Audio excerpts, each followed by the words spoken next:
Dans un monde en quête de vérité, de foi et d'unité, un grand mouvement spirituel traverse une période de profonde transition. Depuis près de 2 décennies, le mouvement de l'unification, fondé par le révérend Sun Myung Moon, est secoué par une scission qui trouble les cœurs et divise les croyants. En Afrique, de nombreux fidèles s'interrogent. Pourquoi la vérité est-elle si difficile à entendre? Pourquoi certains cachent-ils l'histoire réelle derrière cette division? Mais au milieu de cette tempête, une lumière se lève. Dr Yan Jin Nim Preston Moon, fils aîné vivant du révérend Moon, émerge comme le porteur vivant de la vision universelle de son père.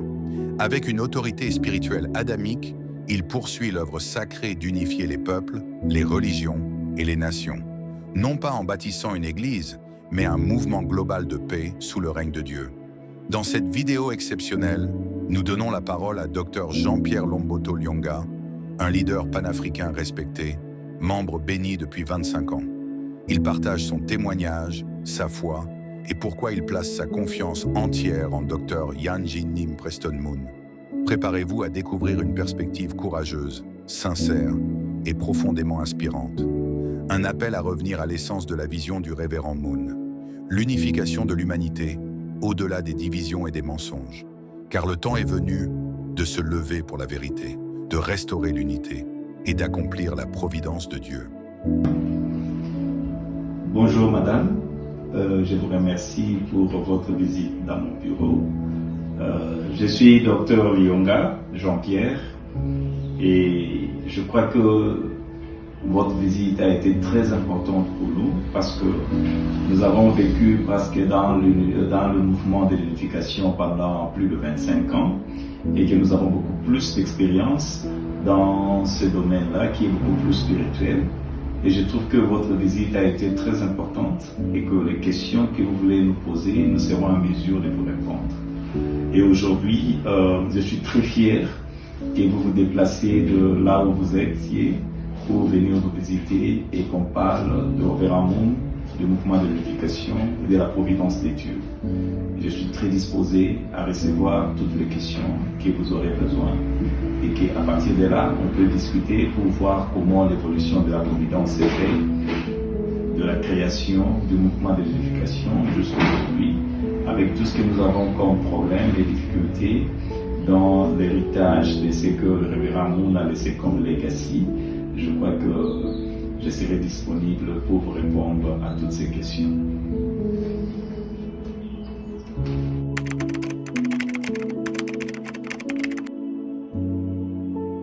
Donc je disais, le révérend Moon, dans la vision qu'il a reçue de Jésus-Christ, voulait bien que nous puissions quitter le péché originel. Parce que quand nous naissons, on nous dit que nous sommes nés du péché originel, qui est pratiquement la cause de la chute d'Adam et Ève, et qui nous a tous exhortés pour que nous puissions comprendre le cœur de Dieu, de manière à ce que nous puissions avoir une spiritualité qui nous permettra de purifier nous-mêmes et puis de préparer nos progénitures pour qu'ils ne puissent plus être souillés par le péché originel. Mais malheureusement, le révérend Moon était mal compris à l'époque et que les gens prenaient le mouvement de l'unification comme une sorte de secte que nous n'avons pas voulu. On a été marginalisés, on a été critiqués, on nous a parlé de tout. Je vous ouvre juste une parenthèse. Moi, personnellement, je me rappelle, depuis 1960, je n'étais pas encore né, que le révérend Moon matchait les couples de ce pays à l'autre pays. Tous les adeptes, tout le follower de révérend Moon s'est marié entre eux. Et aujourd'hui, on nous traitait de tout. On nous qualifiait de tout, de toutes sortes de pratiques illicites de la religion. Mais ce qui ne nous intéressait pas, la foi que nous avions, c'était de se marier entre frères et sœurs en suivant l'éducation de Dieu et qu'on pouvait se marier et faire des enfants de bonté, des enfants sans péché, des enfants originels que nous appelons aujourd'hui des enfants bénis. Mais si vous regardez aujourd'hui, en 1960, il n'y avait pas d'Internet, il n'y avait pas de communication comme aujourd'hui. Mais le révérend Moon a matché le Philippinais aux Congolais, les Américains aux Asiatiques, les Européens aux Coréens. Et nous avons vu que Aujourd'hui, c'est presque tout le monde dans les social media peut avoir des plateformes de matching. Les gens se marient à l'Internet. Mais quand le révérend Moon avait donné ça comme une inspiration de Dieu, on a connu toutes sortes de critiques. Alors aujourd'hui, ce n'est pas vraiment ça ce qui nous intéresse. Ce qui nous intéresse plus, c'est quoi? Le révérend Moon n'a pas créé une religion. C'est pourquoi nous, par exemple, qui suivons le révérend Moon à la loupe, nous ne suivons pas la volonté que les autres nous imposent d'avoir une église qu'on appelle l'église de l'unification. Le révérend Moon n'est pas venu pour créer une religion ou une église quelconque. C'est un père de l'unification. Il est venu avec la théorie qui lui a été donnée par Jésus-Christ, avec la vision qui lui a été donnée pour réunifier tout le monde, venant des entités différentes, des religions différentes, des mouvements différents, pour qu'ensemble, nous fassions un groupe de gens qui croient en Dieu et qu'ensemble, si on travaille avec cette volonté-là, nous pouvons être unis et créer la paix partout dans le monde. C'est pourquoi le révérend Moon lui-même, avant d'aller dans le monde spirituel, il s'est dit qu'il était le citoyen global parce qu'il pouvait vivre partout. Mais ce qui est beaucoup plus intéressant, c'est qu'en 1998, quand le révérend Moon a choisi Eugenie Preston Moon comme le leader, le 4e Adam qui va poursuivre sa mission et qu'il puisse continuer avec la providence de Dieu quand lui ne sera pas là. Et à cette époque-là, je crois en 2008, si je ne m'abuse, il a aboli l'heure de l'Église. C'est-à-dire, les membres du mouvement de l'unification n'ont pas une église fixe. Parce que l'église de Dieu, c'est là où il y a la paix, c'est là où il y a l'harmonie, c'est là où il y a les enfants de Dieu venant de différents backgrounds. Ils se retrouvent ensemble pour glorifier Dieu et pour suivre la voie de Dieu. Et à partir du moment où il a donné les instructions, l'autorité adamique à Eugenie Preston Moon, il n'y a plus l'heure de l'Église.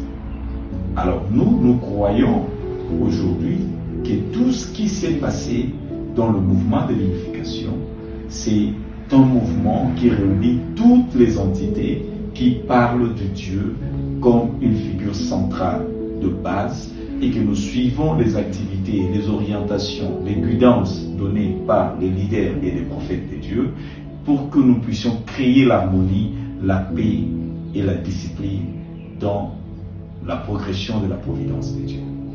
Donc, le mouvement de l'unification n'a pas à confondre avec l'église de l'unification que les autres appellent aujourd'hui. Et c'est vrai, avec le mouvement de l'unification, nous avons eu beaucoup d'organisations comme UPF, par exemple. On a eu le Family Federation for World Peace and Unification. On a eu beaucoup Women Federation. Et aujourd'hui, nous avons le Family Peace Association. Nous avons pratiquement toutes les entités qui sont venues de l'idéologie que le révérend Moon est venu avec. Donc, toutes ces entités-là font partie du mouvement de l'unification. Mais malheureusement, le même révérend Moon en 2008 a déclaré la fin de l'Église. C'est pour dire que le mouvement de l'unification devait avoir une connotation beaucoup plus mondiale et beaucoup plus répandue. Malheureusement, les gens se sont accaparés dans l'Église. Dans le Family Federation, par exemple, était né après que le révérend Moon puisse canceller l'Église de l'Esprit Saint pour l'unification, que lui a considéré que ce n'était pas sa mission. Sa mission, c'était de réunir toutes les religions, toutes les entités, et il ne pouvait plus se réduire au niveau de l'Église. Mais malheureusement, ce que vous appelez l'Église des Moonistes, c'est effectivement ce que nous appelons le Family Federation for World Peace and Unification. Ce n'est pas une église parce que lui-même, le fondateur, n'a pas dit que ce soit une église. Donc, dans le mouvement de l'unification, le révérend Moon, qui était seul, et il est mort en 2012 avec 13 enfants, et parmi ces enfants, la plupart d'entre eux ont étudié la théologie. Ce sont des pasteurs. Ils ont étudié beaucoup de choses qui vont aider la population du monde à se réunir. Tous ces enfants sont bien éduqués. que nous appelons de vrais enfants parce qu'ils sont venus des révérends Moon, que nous, qui suivons révérend Moon, nous l'appelons le vrai père. Et son épouse, Madame Moon, on l'appelle la vraie mère. Et ses enfants sont de vrais enfants.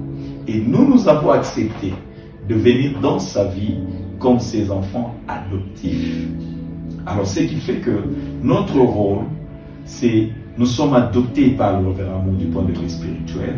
Nous devons soutenir sa famille, nous devons soutenir ses enfants pour qu'ensemble, nous puissions créer un monde d'harmonie, un monde d'échange, que nous puissions bénéficier d'un être beaucoup plus important que Dieu a envoyé pour réunir le monde entier et que nous pouvons apprendre de l'expérience qu'ils ont afin que nous puissions créer un monde de paix, un monde comment je peux dire, d'harmonie et un monde où l'amour règne sans fin. Donc c'est ça là le mouvement, la différence entre le mouvement de l'unification et l'église de l'unification. Pour conclure, madame, l'église de l'unification n'existe plus depuis 2008. Alors le mouvement de l'unification existe, ce qui met ensemble les enfants biologiques de révérend Moon et nous, les enfants adoptifs de révérend Moon, dans la providence de Dieu pour que nous puissions avancer et répandre la nouvelle de Dieu dans le monde entier. C'est comme Jésus-Christ avait 12 apôtres. Mais aujourd'hui, nous voyons que les œuvres des 12 apôtres de Jésus ont créé le christianisme. Et aujourd'hui, nous, en tant que les unificationnistes, nous avons le devoir d'unifier le monde, de pacifier le monde, de créer une harmonie. Mais avec une mission spéciale, c'est de restaurer les 3 grandes bénédictions qui nous a été données en jeunesse et puis de garder de générations qui viennent. La lignée devient beaucoup plus importante. C'est pourquoi nous, en tant que les gens qui suivent le révérend Moon, l'exemple du révérend Moon, la lignée est très importante pour nous parce qu'après avoir restauré notre lignée, nous devons garder cette lignée avec une bonne mémoire, avec une bonne morale, avec une bonne orientation qui va suivre notre Père Céleste, de manière à ce que toutes nos générations puissent être pures, comme dans la Bible nous dit. Tout ce que nous faisons ici, que ce soit mal ou mauvais, peut suivre notre génération jusqu'au 4e génération, à la 4e génération. Donc, en faisant du bien, en éduquant nos membres de nos familles, nous avons comment je peux dire, la certitude que notre génération sera protégée et va garder des valeurs divines. C'est là, pratiquement, là où notre foi réside. Mais la foi ne réside pas sur la religion, parce que nous ne croyons pas à la religion, nous croyons à un mouvement providentiel qui nous permet de quitter le péché, de nous détacher du monde satanique pour nous greffer à Dieu à travers le révérend Moon qui a eu la vision de Dieu pour que nous puissions créer un monde de paix, un monde d'amour.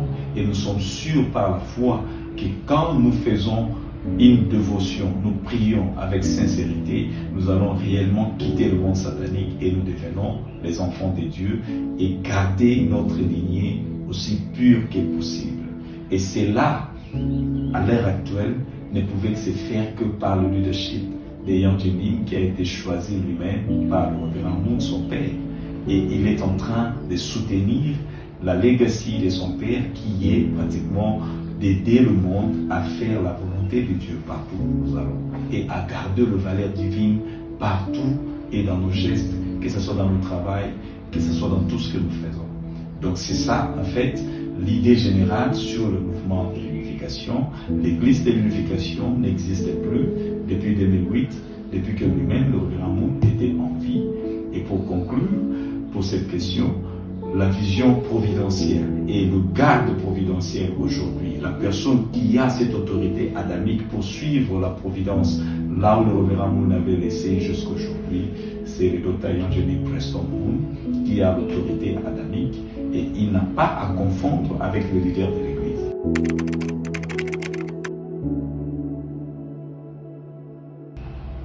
Et je crois qu'avec les entretiens prochains, prochain, pratiquement, je vais vous expliquer qu'est-ce que l'autorité adamique lui a. Comme je viens de le dire, Jésus-Christ est venu comme le second Adam pour restaurer ce que Adam et Ève ont abîmé dans le jardin d'Éden.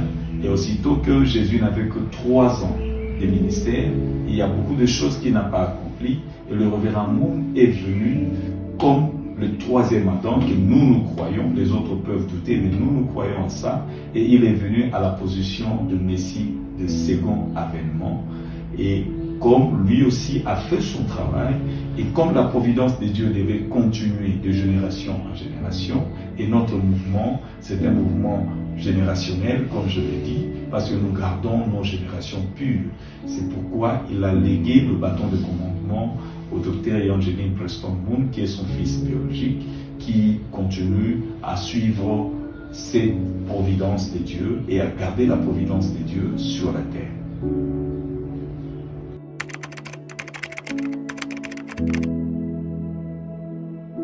Et merci beaucoup madame, merci pour la question. En tout cas, c'est une question très pertinente. Vous m'avez posé la question de savoir que l'église de l'éducation est divisée et je suis de quel camp. Non.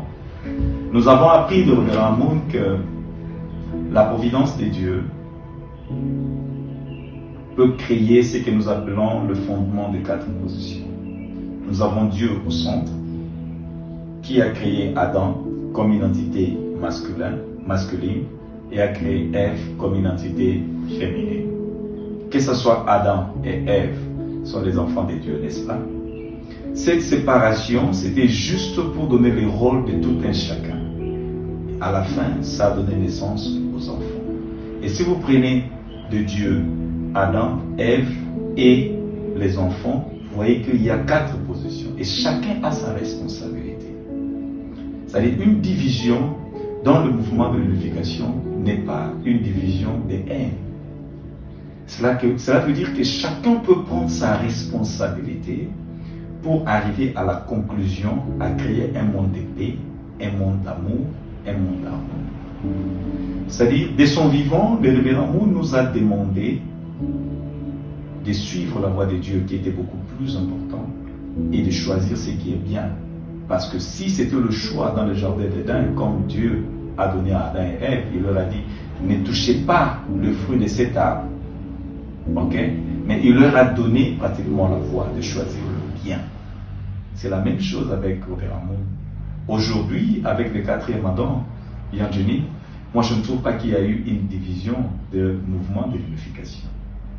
La réalité, c'est qu'il y a eu des gens qui n'ont pas voulu laisser l'ère de l'Église pour aller dans la globalisation, comme c'était la vision de révérend Moon. Alors aujourd'hui, avec Dr. Yangeni, nous sommes en train de suivre cet élément-là. C'est-à-dire qu'il y a eu une multiplicité des tasks, des devoirs qui apparaissent comme si on est séparés. Non. C'est comme Jésus avait 12 apôtres. Après que Jésus monte, après l'ascension de Jésus, on a vu les 12 apôtres s'éparpiller dans le monde entier. Et ce n'est qu'après 2000 ans que nous avons compris que le christianisme est devenu ce qui est devenu aujourd'hui. Donc c'est la même chose avec le mouvement d'unification. Le révérend Moon, notre enseignant, nous a donné un leader qui nous guide, qui oriente la providence de Dieu. Et c'est possible que les gens puissent accepter cette réalité avec différentes visions et que chacun peut aller de sa direction pour que nous puissions évangéliser, amener les enfants de Dieu chez Dieu, notre Père. Et on peut le faire à des directions différentes, mais comme l'objectif, c'est de bénir les enfants de Dieu, de restaurer la bénédiction, le mouvement de l'unification n'est pas divisé. Sauf que le leadership devrait être donné à la personne qui la mérite, qui est la personne de Dr. Yangeni Preston Moon, qui suit la legacy de son père jusqu'aujourd'hui. Entre autres, bénir les enfants de Dieu, les amener à Dieu, et puis réunifier le monde. Aujourd'hui, il est en train de suivre ce que son père a laissé, le Korean Dream, qui est la réunification, le projet de réunification de Corée du Nord et Corée du Sud. Ça a une signification très pertinente. Ce qui fait que Les autres, par exemple, n'ont pas su que ce que Yang Jenim est en train de faire n'était pas leur priorité. Ils peuvent emprunter une autre route, mais à la fin, nous allons nous retrouver toujours sur la même route parce que notre vision originale, c'est quoi? C'est de restaurer les 3 grandes bénédictions et puis de garder nos générations à suivre Dieu avec permanence, avec amour, avec harmonie, et que nous puissions crier la paix tout autour de nous. Donc je crois que le mouvement n'est pas divisé, mais c'est la perception de gens. Parce que les gens aimeraient peut-être qu'on leur dise ce qu'ils sont d'accord à entendre, ce qu'ils veulent entendre. Mais la réalité, c'est que quand on vous dit ce qui est réel et que vous pensez ou vous souhaitez entendre quelque chose d'autre, vous pouvez vous sentir comme si vous êtes lésé. Mais la réalité, c'est pas ça. La réalité, c'est de suivre ce que Dieu veut que vous puissiez avoir. Donc, Yang Jenim Preston Moon est en train de nous orienter sur la voie de son Père, qui était vraiment une voie de restauration, de bénédiction originelle, et puis qui est une voie pratiquement de garder nos générations bénies et le plus longtemps possible.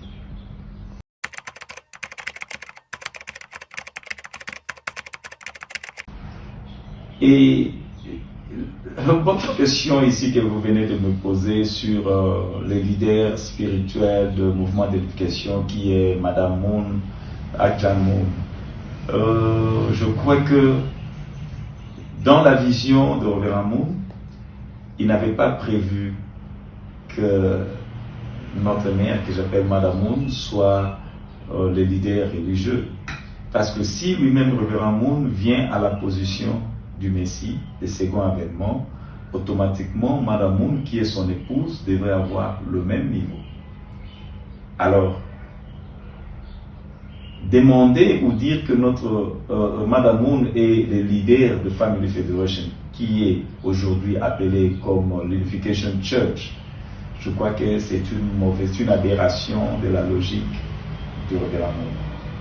Notre Madame Moon a le même niveau spirituel que le Reverend Moon et que son rôle devrait être, à ce jour ici, le rôle de Jean-Baptiste pour Yang Jenim. Parce qu'il devait normalement soutenir Yang Jenim et préparer le chemin de leadership de Yang Jenim pour que Yang Jenim accomplisse son devoir comme ça a été prévu du point de vue du ciel. Mais malheureusement, nous avons appris que Madame Moon lui-même s'appelle la fille unique de Dieu. Elle s'est donné beaucoup plus de dénominations et elle a tourné même l'église de l'unification, le so-called l'église de l'unification, à un secte qui adore la fille unique de Dieu, qu'elle veut elle-même s'autoproclamer. Ce n'était pas ce que le révérend Moon avait comme vision.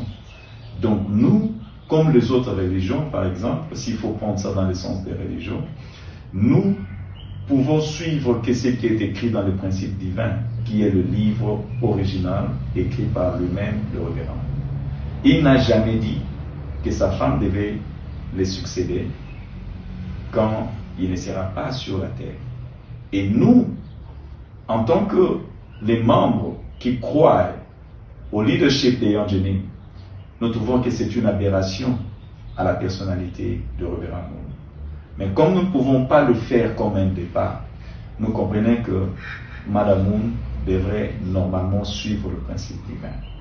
Et selon le principe divin, quand il y a course de position, il y a renversement de position, c'est un problème très sérieux.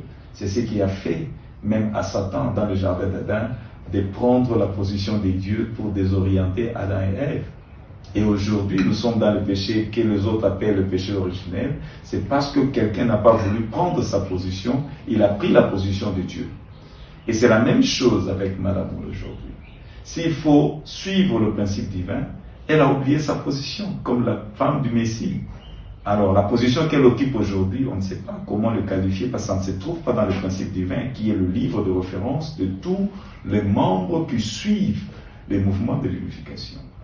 Donc, à mon avis, c'est une question que je ne saurais pas répondre, mais c'est que je sais que le leadership du mouvement de l'unification a été donné au Dr Yang Jenim et que nous tous, les membres bénis, nous devrions suivre cette orientation et suivre la providence de Dieu à travers le leadership des Young Genim. Donc, si aujourd'hui, Madame Moon s'appelle the only begotten daughter of God, la fille unique de Dieu, et toutes ces appellations, moi je trouve que c'est une aberration des mouvements de l'unification, et je ne m'irai pas vraiment entrer dedans, mais ce qui est plus important, je souhaiterais que tous les leaders qui sont à côté de Madame Moon doivent se référer du principe divin, qui est le livre des références. Nous avons le Chon Chon Gyong, que le révérend Moon avait laissé. C'est aussi un livre de référence. Donc, le leadership des Young Genim aujourd'hui, c'est ce qui suit pratiquement la nature de la mission des révérends Moon. Et que je demande à tous les membres bénis dans le monde entier de revenir dans leur sens normal, normaux, et essayer un peu de voir dans quelle mesure nous pouvons soutenir le leadership des Young Genim et restaurer ce que les autres ont voulu détruire. Et je crois qu'à ces moments-là, nous serons pratiquement une famille beaucoup plus structurée, beaucoup plus équipée pour combattre Satan effectivement.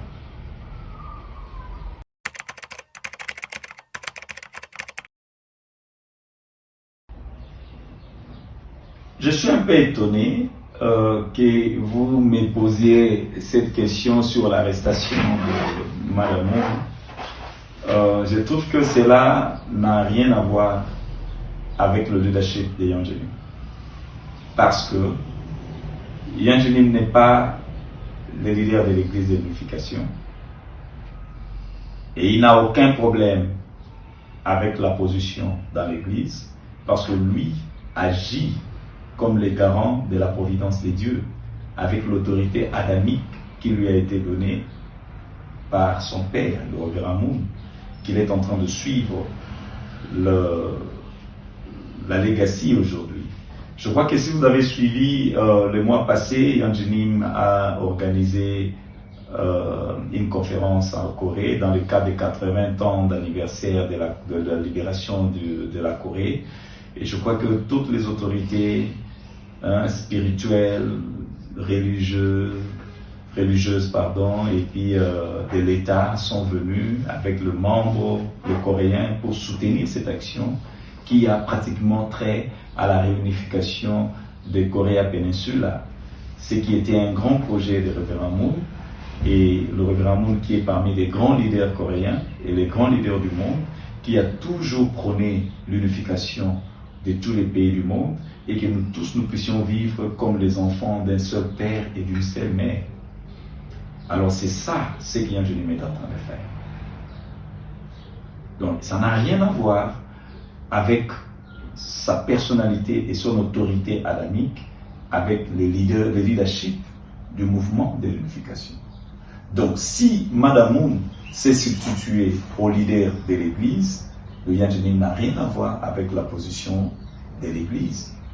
Lui, il a à voir avec sa mission qui est l'autorité qui lui a été conférée par son père d'agir comme le quatrième Adam. Donc, il n'a rien à voir avec ça. Et si Madame Moon est arrêtée aujourd'hui, je crois que ça n'a rien à voir avec des activités spirituelles. C'est beaucoup plus politique. Madame Moon est arrêtée en contradiction avec l'autorité coréenne pour la politique de la Corée, qui n'a rien à voir avec la mission spirituelle des monistes ou du mouvement de l'unification. Donc, c'est une question qui est beaucoup plus difficile pour moi de répondre, mais s'il faudra que je vous réponde, je crois que je peux considérer cette arrestation comme un jugement du ciel. À sa position comme la vraie mère, comme nous l'appelons, comme la femme légitime de révérend Sam Myung Moon, qui est un grand leader, qui a parlé avec Jésus, qui a eu la révélation de Jésus, elle devrait comprendre beaucoup de choses spirituelles que nous autres. Mais quand elle s'est réduite au chef de l'Église, ce n'était pas la vision de son mari, ce n'était pas la vision de Dieu pour cette mission que nous sommes en train de faire. Mais c'est comme si elle a forcé de faire cette mission-là. moi personnellement, je ne saurais rien dire parce que ça n'a rien à voir avec sa mission spirituelle. Et ça n'a rien à voir avec l'autorité adamique des Yanjenim. C'est pourquoi moi, en tant que représentant des familles bénies en Afrique, je trouve que ça doit être un jugement du ciel. Dieu veut seulement juger et voir comment nous avons été négligents dans son appel et que nous n'avons pas voulu suivre le voie et moyens qu'il a donné par le canal de son fils, le Révérend Moon. Et aujourd'hui, c'est leadership qui continue avec l'autorité adamique des Yanjenim. C'est pourquoi je n'aimerais pas faire cette polémique parce que je trouve que ça ne va pas de la même direction que la providence que nous sommes en train de soutenir et de suivre. Mais ce qui est beaucoup plus important, c'est un appel que je lance à tous les membres bénis du monde. Si moi, en tant que leader des familles bénies, j'étais à la position des leaders de Family Federation, je ne souhaiterais pas que Madame Moon soit incarcérée aujourd'hui, quelle que soit la raison. Je devrais prendre la responsabilité de tout ce qui est arrivé afin que moi, je puisse payer le prix. Parce que je constate que Madame Moon, avec son cœur comme leader spirituel, ne pouvait qu'avoir l'amour envers les deux autres leaders, avec les autres membres. Elle ne pouvait qu'avoir la compassion avec les autres personnes. Alors, imaginez que elle a même laissé ses enfants pour nous soutenir, nous, les enfants adoptifs. Mais malheureusement, ce qu'elle a reçu, c'est la trahison. Mais nous savons que ce n'est pas la fin du monde. Dieu sera avec elle. Mais c'est un appel que je devais lancer à tous les membres bénis du monde entier. Maintenant, ce n'est plus un moment de voir si Madame Moon est arrêtée, pourquoi, qu'est-ce qui est arrivé, est-ce que les enfants ont fait quoi. Ces enfants l'aiment beaucoup. Tous ces enfants l'aiment. J'ai eu à partager avec ces enfants dans la vraie famille et j'ai trouvé que tous les enfants de la vraie famille aiment leur mère en tant que mère. Mais ce qui est beaucoup plus important, quand la maman ne suit plus la voie de Dieu, est-ce qu'il faut trahir Dieu, avoir l'émotion sur la maman, ou bien il faut trahir la maman et suivre Dieu? Je crois qu'il n'y a aucun enfant qui peut trahir sa mère. Mais si la maman ne suit pas la voie de Dieu, et nous sommes un mouvement spirituel, et on n'a pas de choix, on ne peut que suivre ce que Dieu nous dit.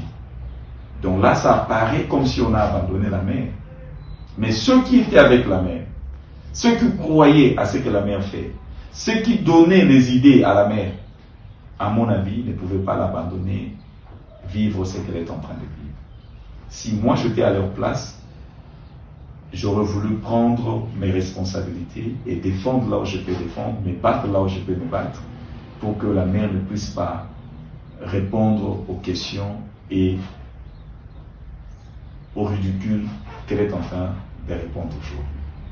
Mais quant à nous, qui suivons le leadership de Yanjenim, nous ne trouvons pas ça un problème, parce que ça n'a rien à voir avec la spiritualité de Madame Moon, ça n'a rien à voir avec la spiritualité de la vraie famille, mais c'est un conflit ou un problème purement politique, que nous, en tant que le membre du mouvement de l'unification, nous ne pouvons pas vraiment nous impliquer là-dedans.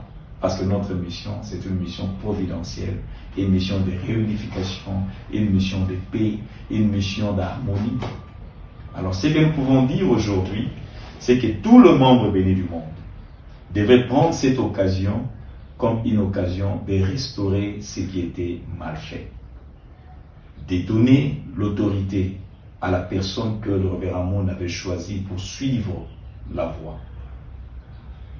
Dr. Yanjenim Preston, qui a la legacy de son père, qui est en train de suivre la legacy de son père, qui est en train de réunifier le monde, qui est en train de travailler nuit et jour pour que la providence de Dieu puisse avancer. Alors nous prions pour notre mère, nous prions pour que Dieu lui fasse grâce Mais ce qui est beaucoup plus important, ce n'est pas ça. C'est de suivre le chemin de la restauration qui nous a été légué et qui aujourd'hui est garanti et guidé par le leadership, l'autorité adamique de Ian Janine Preston Moon. Les conflits, les dires, c'est quelque chose que nous pouvons abolir et éviter, mais ce qui est beaucoup plus important, c'est de nous réunir et rentrer dans notre peau comme les enfants du mouvement de l'unification et voir dans quelle mesure on peut restaurer ce qu'on peut restaurer et continuer ces mouvements providentiels de manière à ce que la providence de Dieu puisse toujours avancer. Pour les Africains, je crois que vos leaders n'ont pas été honnêtes envers vous. Il y a beaucoup de leaders qui sont innocents, qui ne savent pas ce qui se passe, mais malheureusement, dans les soucis de protéger le mensonge des autres, ils ne veulent pas partager cette réalité aux membres pour que le membre puisse faire le choix de suivre ce qui est providentiel. Je vous exhorte de bien vouloir vous écarter de ce conflit cosmique. Ces conflits doivent finir, que ce soit le membre de l'Église de l'unification, que ce soit tout le membre du mouvement de l'unification. Je vous exhorte aujourd'hui de vous réunir derrière Ian Janine Preston Moon et voir comment nous pouvons soutenir son autorité adamique et que nous puissions tous ensemble suivre la voie du vrai Père, qui est la voie de la restauration et la voie de protection de nos lignées spirituelles pour que nos enfants puissent être des gens qui vont changer ce monde et revenir dans la bénédiction de Dieu. Donc je peux terminer par là. C'est pour dire qu'on a eu une longue interview, mais vous verrez là qu'il n'y a pas de conflit. On n'a pas de conflit et ce conflit est né juste parce que nous n'avons pas voulu parler de ça. Et aujourd'hui, ça c'est une recommandation. Et pour que vous puissiez nous comprendre, nous sommes le bureau Afrique et en Afrique du Sud, à Cape Town. Dans un monde rempli de confusion, de division et de doute, Dieu cherche des cœurs sincères, des hommes et des femmes prêts à défendre la vérité, non par la peur, mais par la foi. Le témoignage du docteur Lyonga nous rappelle que la mission du révérend Moon n'est pas morte. Elle vit encore, dans les cœurs de ceux qui ont compris que le mouvement de l'unification n'est pas une simple église, mais une vision divine pour rassembler l'humanité sous un même ciel. Il est temps de revenir à l'essence. Malgré les divisions, l'amour et la vérité triompheront. Et à travers le leadership courageux de Dr. Ian Janine Preston Moon, une ère de clarté et d'espérance est en train de naître.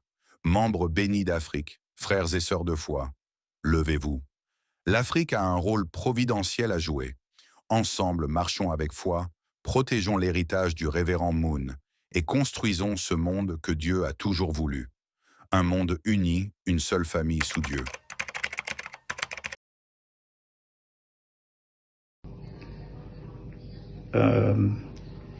Je crois que je profite de cette occasion, vu l'interview que j'ai eue le matin avec le média concernant la division du mouvement de l'unification. Je crois que c'est une situation qui a persisté dans notre mouvement de l'unification depuis 2008 jusqu'à aujourd'hui et ça a accumulé beaucoup de regrets et beaucoup de choses. Et je sais que parmi nous, il y a des membres bénis qui sont touchés, pas seulement par le fait que Madame Moon soit détenue pour des raisons que vous-même vous connaissez, mais il y a eu des gens qui sont déçus parce que le révérend Moon avait légué la responsabilité de la providence au docteur Ian Janine, que beaucoup n'ont pas su obéir. Et quand nous avons étudié le principe, nous avons compris que pour que la providence puisse évoluer, il faut qu'il y ait